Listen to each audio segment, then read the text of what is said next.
అందరికీ నమస్కారం అండి. ఇట్లు మీ కృష్ణవేణి ఛానల్. ఈరోజు కథ చీమను అవమానపరిచిన పావురాలకు చీమ ఎలా బుద్ధి చెప్పినది అనునదే ఈ కథ. అనగనగా ఒక నది. ఆ నది ఒడ్డున చెట్టుపై ఒక పిట్టగూడు.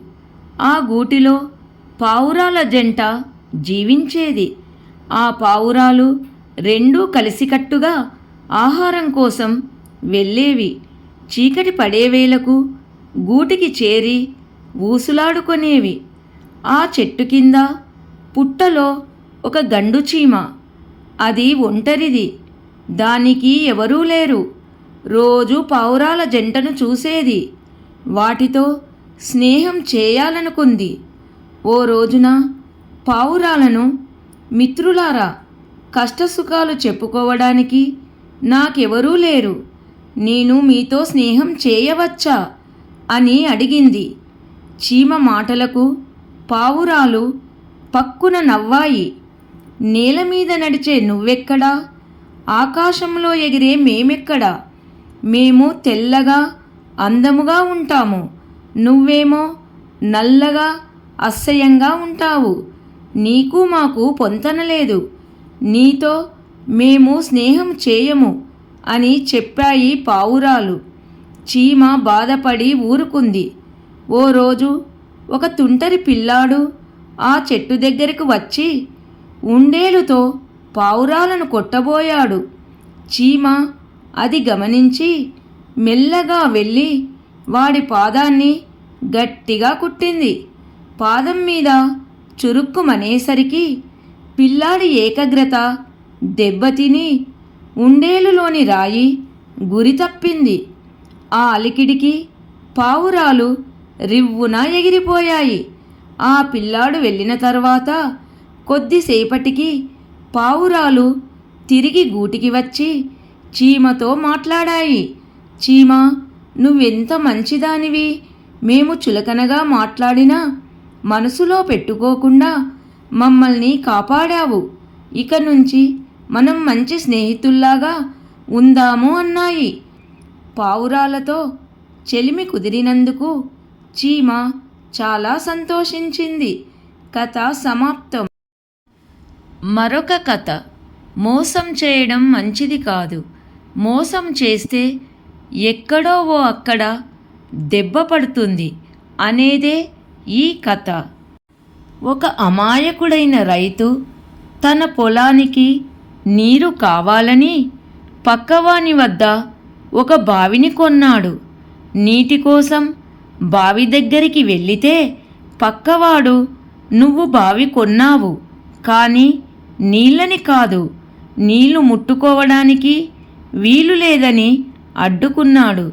నిరాశతో ఉన్న రైతు ఏమి చెయ్యాలో తోచక రాజా అక్బర్ దర్బారులోని మంత్రి తెలివైన బీర్బల్ దగ్గరికి వెళ్ళాడు.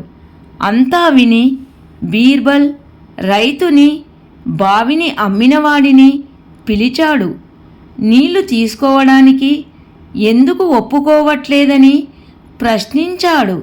మోసగాడైన వాడు, నేను బావినే అమ్మినాను కానీ అందులోని నీటిని కాదు అని జవాబు చెప్పాడు.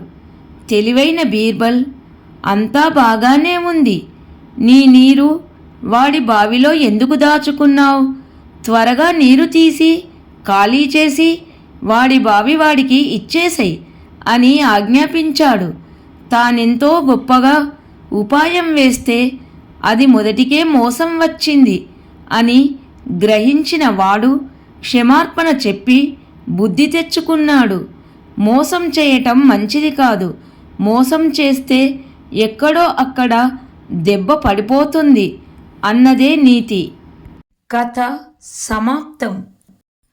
అందరికీ నమస్కారం అండి. ఇట్లు మీ కృష్ణవేణి ఛానల్. ఈరోజు కథ. యజమాని చెప్పిన పనిని అయిష్టముగా చేశాడు. అది తన వరకు వస్తుందని తెలియక తన కంట్లో తానే వేలు పొడుచుకున్నట్లు అయ్యింది అతని పరిస్థితి. వీడియో చివరి వరకు వినండి. నచ్చితే తప్పనిసరి ఒక లైక్ చేయండి. ఇప్పుడు కథ. అనగనగా ఒక గొప్ప తాపీ మేస్త్రి ఒకతను ఉండేవాడు. అతని నైపుణ్యం చాలా అద్భుతం. అతని పనితనం అసామాన్యం, అనితర సాధ్యం. 30 సంవత్సరాలుగా అతను ఒక కాంట్రాక్టర్ కింద పనిచేస్తూ వచ్చాడు. ఆ కాంట్రాక్టర్కు కూడా మేస్త్రి అంటే చాలా ప్రేమ, గౌరవం, అభిమానం. అందువల్లనే వాళ్ళ సంబంధం అన్ని సంవత్సరాల పాటు కొనసాగింది. చివరికి ఒక రోజున మేస్త్రి కాంట్రాక్టర్తో చెప్పేశాడు, అయ్యా, ప్రస్తుతం మనం చేస్తున్న ఈ పనేదో అయిపోగానే నేను ఇక రిటైర్డ్ అయిపోతాను. బాగా పెద్దవాడినైపోయాను. కొంచెం బలహీనంగా కూడా అవుతున్నట్లుంది.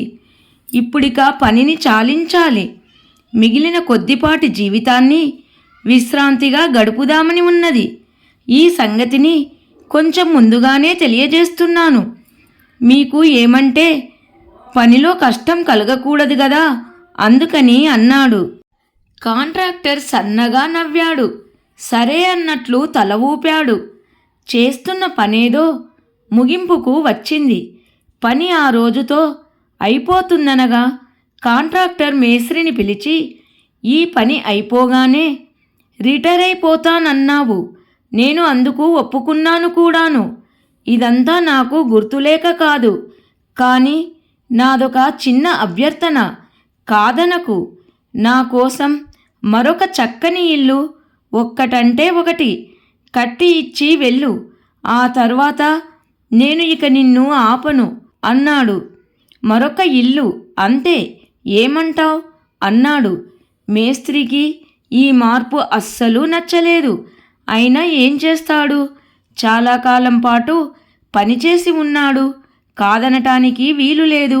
అందుకని అయిష్టంగానే ఒప్పుకున్నాడన్న మాటే గాని నిజంగా కొత్త ఇంటి పని మొదలయ్యేసరికి మేస్త్రికి ఆ పని పెద్ద బరువులాగా తోచింది. ఏమాత్రం ఇష్టం కాలేదు. పనిలో అస్సలు మనసు నిలవలేదు. దానితో ఆ పని అరకొర వేగంతో దానిని ఇష్టం వచ్చినట్లు అది సాగింది. నిర్మాణపు క్వాలిటీ కూడా బాగా రాలేదు. మేస్త్రి ఆ మార్పును గమనించాడు. అయినా సర్దుకపోయాడు. ఏం చేస్తామో ఇంతే అనుకున్నాడు.